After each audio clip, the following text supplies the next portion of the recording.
Hey everybody, it's Crazy Cubing Carol. How you doing? Today I'm going to be giving you guys 10 tips for cubers.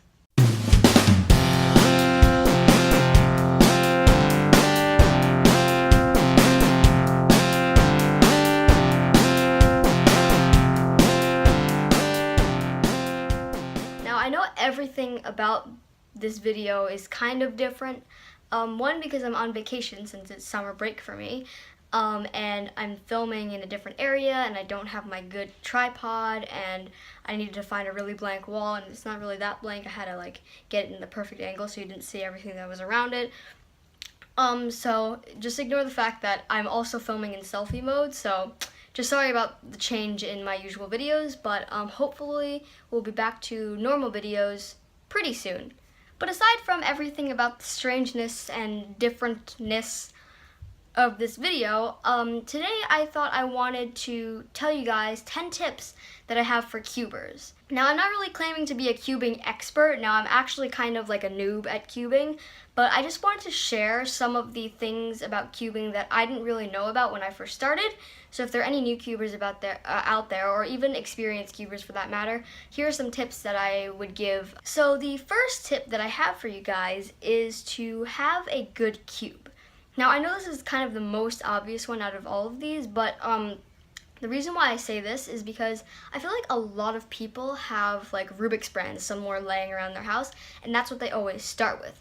Now, I think it's okay to start with it, but once you sort of learn how to solve the cube and you want to actually start really getting into cubing, you need to have a good cube instead of just staying with sort of the old cubes, because having a good cube can really benefit your time. So that's actually a good thing to have, is a really nice cube. Number 2, don't stay with beginner's method for a really long time.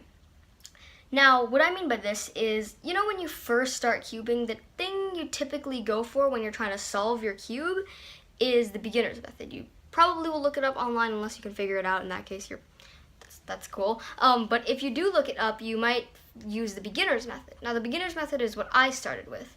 And what I'm trying to say here is, don't stay with the beginner's method for a really long time, because in the end you're going to have to learn more methods. So learning the methods as quickly as possible when you start cubing is good, because that will mean that you'll have really short times really fast. Number 3, not every method is going to work for you. Now, one of the most common methods for cubers to use is CFOP, or the Friedrich method. Now, even though a lot of cubers do use that, you might not necessarily be comfortable using CFOP, and you might need to do a different method, which is okay. You should keep it so that whatever method you use, and also whatever cube you use, it works best for you. Number 4, try out different cubes. Now, whether it's WCA or non-WCA, it really doesn't matter, but you might find that 3x3 might not be your favorite event, but 3x3 is usually what you would start with. But maybe you'll find you like 2x2 or 7x7 better than 3x3, or maybe just some random non-WCA event. So basically, the wider range of cubes you have, the better, because you can find out what you really enjoy. Maybe when you start cubing, you think you like speed cubing, but in the end you like maybe modding or collecting unique types of puzzles. Number 5, write down any methods or algorithms or just anything in general about cubing in a notebook of some sort, or just on random pieces of paper. Now, I do this. I actually have a dedicated notebook for cubing, and I find this really helps, especially when I don't solve a puzzle for a really long time. If I write down the algorithms or the method to do it, when I forget how to solve it, because eventually after you stop practicing a certain puzzle and then you want to come back to it, you probably won't remember everything. But if you can go back to the notebook, it will come back faster, and especially because you can see exactly what you did and what worked best for you, you will be able to remember how to solve the puzzle quicker. Number 6, go to competitions. Now, I know that not everyone who likes cubing has competitions in their area, but I find that it's pretty fun to go to competitions in general. You don't have to be super fast. You can just do it for fun.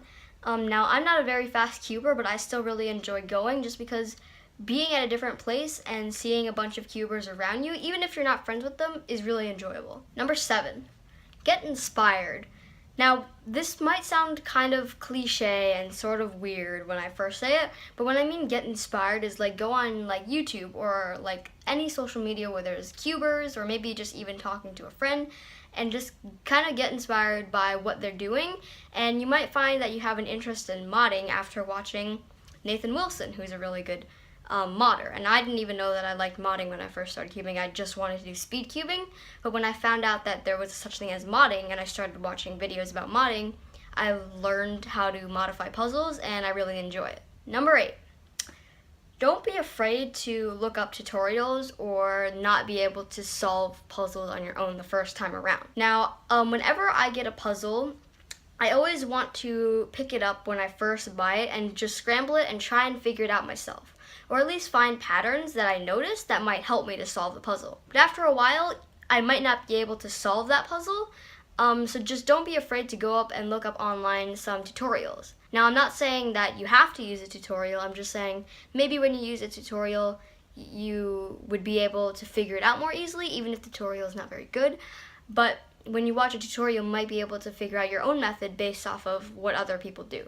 This sort of goes along with the previous one, which is get inspired. Number 9, don't give up. Now, I'm a pretty angry person when it comes to cubing, especially when I get frustrated when I can't do something, and even if it's like modding or speed cubing or just solving a puzzle in general.